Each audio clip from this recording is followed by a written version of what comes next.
ஆசி தேவகுமார் வழக்குரைஞர் அணி திமுக வாணியம்பாடி அவர்களை ஒரு 5 மணித்துளிகள் உரையாற்றுமாறு அன்போடு கேட்டுள்ளார்.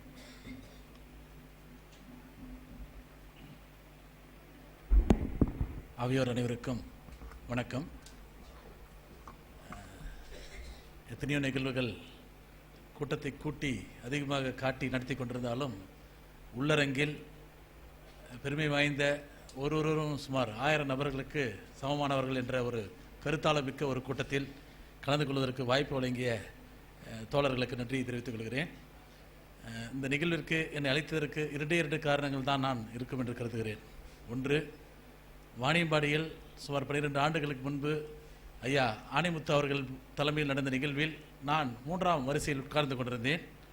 அவர் அனைவரையும் மேடையில் பேச வைத்துவிட்டு 3ஆம் வரிசையில் பக்கத்தில் வந்து அமர்ந்து கொண்டார்.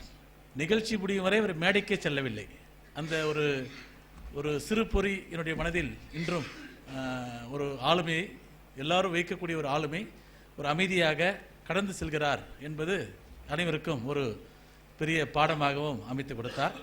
அது மட்டும் இல்லாமல் அவருடைய கையால் புதிய சிந்தனையாளனுடைய ஆயுள் சந்தாதாரர் என்பதாகவும் இந்த நிகழ்வு கலைந்ததற்கு ஒரு காரணமாக இருந்திருக்க வேண்டும் என்று நான் கருதுகிறேன். இந்த 2 நிகழ்வை தவிர நான் காலையில் வேறு நிகழ்வு இருந்தாலும் கூட பேராசிரியர் சுபவி அவர்கள் கலந்து கொள்ளும் நிகழ்வில் கலந்து கொள்ள வேண்டும் என்பதற்காகவே மதியத்தில் வந்து கலந்து கொள்ள ஒரு வாய்ப்பை பெற்றிருக்கிறேன். இந்த நிகழ்வு மிக சிறப்பாக அமையும். இது பல தளங்களில் கொண்டு செல்ல வேண்டிய கடமை இந்த காலகட்டத்தில் நமக்கு உள்ளது என்பதை நாம் உணர வேண்டும்.